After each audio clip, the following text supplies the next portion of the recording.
في الفترة الأخيرة ظهر اسم دكتور مصري اسمه دكتور ضياء العوضي، وبدأ يثير الجدل كبير على السوشيال ميديا، لأن الراجل ده كان عنده رؤية مختلفة شوية عن فكرة المرض والعلاج، وده اللي خلى ناس كتير تتكلم عنه وناس تانية تهاجمه بقوة. الدكتور ضياء كان شايف إن الجسم البشري مش مجرد آلة بتتعطل وخلاص، لكن ده نظام معقد جدا عنده قدرة إنه يحاول يصلح نفسه لو الظروف كانت مناسبة، علشان نوصل لمصطلح اسمه الطيبة. أهلا بيكم في فيديو جديد. بس قبل ما نخش في الفيديو نتعمق في التفاصيل، ياريت كلنا نصلي على النبي عليه أفضل الصلاة والسلام، وندعي لإخواتنا المستضعفين في كل مكان بالفرج القريب إن شاء الله، ونشترك في القناة ونفعل زر الجرس علشان يوصلنا كل الفيديوهات الجديدة. ونخش في الفيديو على طول. من أهم الأفكار دي اللي كان بيتكلم عنها دكتور ضياء إن الأكل مش مجرد تغذية عادية، لكن هو عامل أساسي بيأثر على صحة الجسم بشكل مباشر. هو كان شايف إن نوعية الأكل ونمط الحياة ممكن يكونوا سبب أساسي في ظهور مشاكل صحية كتير، خصوصا الأمراض اللي بنسميها أمراض مزمنة. كمان من الأفكار اللي أثارت الجدل بشكل كبير موضوع الصيام. كان شايف إن فترات الامتناع عن الأكل ممكن تدي فرصة للجسم إنه يرتاح ويعيد تنظيم بعض عملياته الداخلية. الفكرة دي ناس شافتها من زاوية علمية مرتبطة بتأثير تقليل السعرات وتحسين التمثيل الغذائي، وفي نفس الوقت ناس تانية شايفة إن الكلام ده محتاج أبحاث أقوى وتطبيق أدق، خصوصا لما يتعلق بأمراض خطيرة. واللي زود الجدل أكتر حوالين الدكتور ضياء إن أسلوبه كان مباشر جدا، وكان بيطرح أفكاره بشكل مختلف عن الخط الطبي التقليدي. وده اللي خلى الناس تتقسم ما بين ناس شايفاه بيطرح منظور جديد يستحق التفكير، وناس تانية شايفة إن في مبالغة في بعض الطروحات اللي كان بيقترحها. في وسط كل ده اسم دكتور ضياء العوضي فضل متداول بشكل كبير، سواء كفكرة طبية مختلفة أو كنقاش واسع حوالين حدود الطب ونمط الحياة. والسؤال اللي بيفضل مطروح لحد دلوقتي، هل فعلا احنا بنفهم جسم الإنسان بالشكل الكافي، ولا لسه في جوانب كتير محتاجة إعادة النظر فيها؟ ومن الحاجات اللي خلت موضوع ينتشر بسرعة على السوشيال ميديا إن الأفكار دي كانت بتلمس حياة الناس اليومية بشكل مباشر. إزاي؟ يعني مش كلام نظري بعيد، لكن كلام عن الأكل اللي بناكله كل يوم، عن الصيام، عن الطاقة، عن الإحساس العام بالجسم. وده خلى ناس كتير تبدأ تربط بين كلامه وبين تجارب شخصية ليها. في ناس قالت إنها بمجرد إنها مشت على النظام ده وإنها غيرت نمط أكلها وخففت الأكل لفترات، بدأت تحس بتحسن في النشاط العام أو الهضم أو الوزن. وفي ناس تانية قالت إن التجارب دي ممكن تكون مؤقتة أو مرتبطة بعوامل تانية زي نمط الحياة أو الحالة النفسية. لكن النقطة المهمة هنا إن الدكتور ضياء كان بيفتح باب نقاش مش شائع أوي في الطب التقليدي، وهو هل نمط الحياة ممكن يكون هو العامل الأكبر في صحة الإنسان مش الدواء لوحده؟ وده كان السؤال. ومع انتشار أفكاره بدأ يظهر جدل كبير. في دكاترة شافوا إن بعض الكلام اللي بيتقال محتاج دليل علمي أقوى وتجارب أكتر وضوحا قبل ما يتحول لنصيحة لعامة الناس. وفي المقابل ناس تانية شافت إن في جزء من كلامه منطقي جدا، خصوصا لما نتكلم عن الوقاية ونمط الحياة الصحي. واللي زود الموضوع تعقيد أكتر إن الطب نفسه في تطور مستمر، يعني حاجات كانت مرفوضة زمان بقت مقبولة دلوقتي بعد أبحاث ودراسات. فبالتالي النقاش ما بقاش عن شخص أو دكتور، لكن عن فكرة أوسع، فين الحد الفاصل بين الطب التقليدي وبين أفكار النمط الحياة والصحة الطبيعية. طيب هل فعلا ممكن نعيد التفكير في بعض المفاهيم اللي تربينا عليها من المرض أو العلاج، ولا لازم نعتمد بشكل كامل عن البروتوكول الطبي المعروف؟ وسط كل ده اسم دكتور ضياء العوضي فضل موجود في الصورة كمصدر جدل، وكشخص طرح أسئلة أكتر مما قدم إجابات نهائية. لكن السؤال اللي بيكمل معانا لحد دلوقتي برضه ردود الأفعال القوية عليه. ليه الناس صدقته بسرعة؟ وليه الموضوع عمل ترند كبير؟ وتأثير السوشيال ميديا على انتشار أفكاره. خليني أقولك مع الوقت الموضوع ما بقاش مجرد أفكار بتتقال عيادة أو لقاء طبي أو بقى فيه انتشار واسع جدا على السوشيال ميديا، وده اللي خلى تأثيره يكبر بسرعة غير متوقعة. الفكرة ان هنا السوشيال ميديا بتشتغل بطريقة مختلفة تماما عن الكتب او الابحاث الطبية. طيب فهمني اكتر.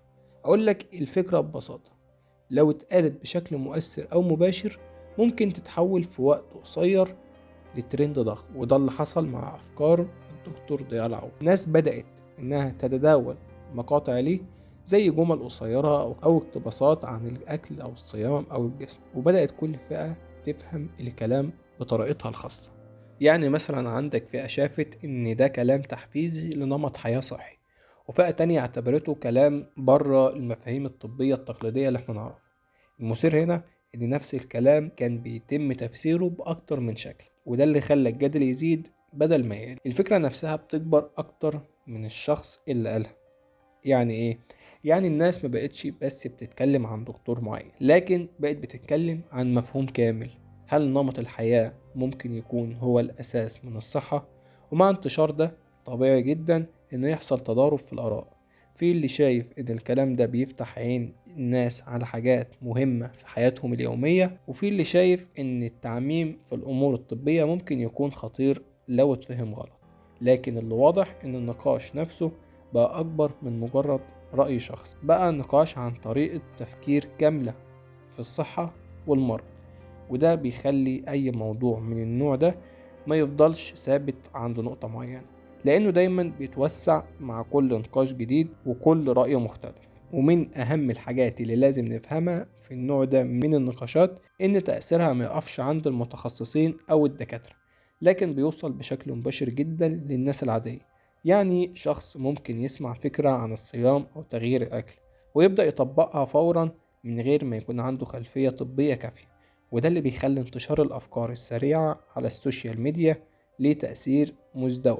من ناحية ممكن يخلي الناس تهتم بصحتها أكتر وتبدأ تراجع أسلوب حياتها، ومن ناحية تانية ممكن يحصل سوء فهم لو اتخذت الفكرة بشكل حرفي أو بدون وعي كافي لسياق الطب الكامل. وده بيخلي النوع ده من المحتوى دايما حساس، لأنه واقف على خط رفيع بين التوعية والتأثير المباشر على قرارات الناس الصحية. ومن هنا بيجي سؤال مهم جدا بيظهر في أي نقاش من النوع ده: ليه بعض الناس بتنجذب بسرعة للأفكار اللي بتكسر المفاهيم التقليدية؟ الإجابة غالبا مرتبطة بحاجة نفسية بسيطة. الإنسان بطبيعته بيميل لأي فكرة بتقدم له حل مختلف أو تفسير أسهل أو إحساس بالتحكم في صحته، خصوصا لما يكون الموضوع متعلق بالجسم والصحة. وده اللي بيخلي أي فكرة بتتكلم عن إصلاح الجسم من الداخل أو العودة للطبيعة تنتشر بسرعة كبيرة. لكن في نفس الوقت الطب الحديث بيشتغل بمنهج مختلف، بيعتمد على تجارب، أبحاث، إحصائيات، وده بيخليه أبطأ في التغيير لكنه أكتر حذر في النتائج. ومن هنا بيحصل التصادم بين المدرستين: مدرسة بتتكلم عن التجربة المباشرة ونمط الحياة، ومدرسة تانية بتتكلم عن الدليل العلمي المنهجي والتجارب طويلة المدى. ومع انتشار السوشيال ميديا المسافات بين المدرستين دي بقت أقصر، وأي فكرة بتطلع بتتأثر بسرعة. وده بيخلي شخصية زي دكتور ضياء العوضي تتحول من مجرد طبيب إلى رمز لنقاش أكبر بكتير من شخصه نفسه، رمز لفكرة مختلفة في فهم الجسم والصحة، ورمز كمان للجدل اللي بيحصل لما الأفكار الطبية تخرج للناس بشكل مباشر. ومن ناحية تانية لما ندخل بقى في زاوية الطب نفسه هنلاقي إن أي فكرة أو طرح طبي ما بيتمش التعامل معه على إنه رأي شخصي وخلاص، لكن بيعدي بمراحل طويلة جدا من التقديم قبل ما يتحول لحقيقة أو بروتوكول علاجي. يعني الفكرة مش مجرد إنها تبان منطقية أو مقنعة للناس، لكن لازم تتجرب وتتقاس وتتكرر في ظروف مختلفة وعلى عدد كبير من الحالات علشان يتأكدوا من نتائجها. وده بالظبط اللي بيخلي في فرق كبير بين الكلام المنتشر على السوشيال ميديا وبين اللي بيتم اعتماده داخل المجال الطبي. في الحالة دي بعض الأفكار اللي اتقالت كانت بتلمس نقط مهمة عند الناس زي موضوع الأكل والصيام وطريقة تعامل الجسم مع نفسه، لكن في نفس الوقت لما الأفكار دي تتعرض للنقاش العلمي يبقى في دايما سؤال على مدى ثابت: هل هي قابلة للتطبيق على نطاق واسع ولا مجرد تجارب فردية؟ واللي بيزود التعقيد أكتر إن جسم الإنسان نفسه مش ثابت، يعني اللي ينفع مع شخص ممكن ما ينفعش مع شخص تاني بنفس الطريقة. علشان كده الطب دايما بيحاول يمشي في اتجاه الحذر مش التعميم.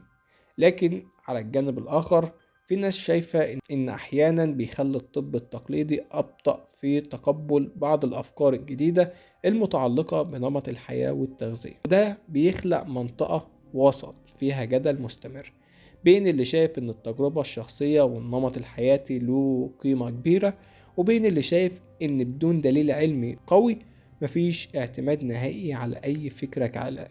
ومع تطور طبعا السوشيال ميديا والكلام ده، المنطقة دي بقت أوسع من أي وقت فات، لأن ببساطة أي فكرة ممكن توصل لملايين في وقت قصير جدا قبل ما يتم دراستها أو توضيحها بشكل كافي.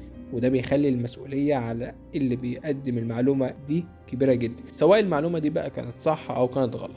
لأن التأثير مش بيقف عند حدود الكلام، لكنه بيمتد لقرارات ناس في حياتهم اليومية. في وسط كل النقاش ده بيبقى في نقطة ثابتة، إن الاهتمام بالصحة ونمط الحياة نفسه بقى جزء أساسي من الحوار العام.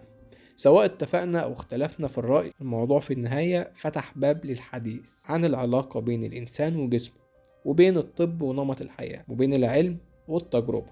وفي النهاية اللي بيبان من كل الجدل ده إن تأثير أي فكرة طبية أو صحية ما بقاش بيتحدد داخل العيادة أو الكتب العلمية بس، لكن بقى بيتشكل بشكل كبير جدا على السوشيال ميديا، وسط تفاعل الناس وتجاربهم وطريقة فهمهم طبعا للكلام وانتشاره. وده اللي خلى أي نقاش حوالين الصحة دلوقتي مبقاش مجرد رأي أو معلومة، لكنه بقى جزء من وعي عام بيتكون لحظة بلحظة. وفي النهاية حابب أقولك إن أنا مش جاي أقولك إن كلام دكتور ضياء العوضي غلط، مش جاي أقولك إن كلام دكتور ضياء العوضي صح. أنا جاي أقولك ببساطة الجدل اللي حصل على السوشيال ميديا. وعلى فكرة بالمناسبة الدكتور ضياء العوضي من كلامه باين اللي هو فعلا عبقري. ولو وصلت لهنا يا ريت تدعي له بالرحمة وتصلي على النبي عليه أفضل الصلاة والسلام، وأشوفكم في فيديو جديد. سلام.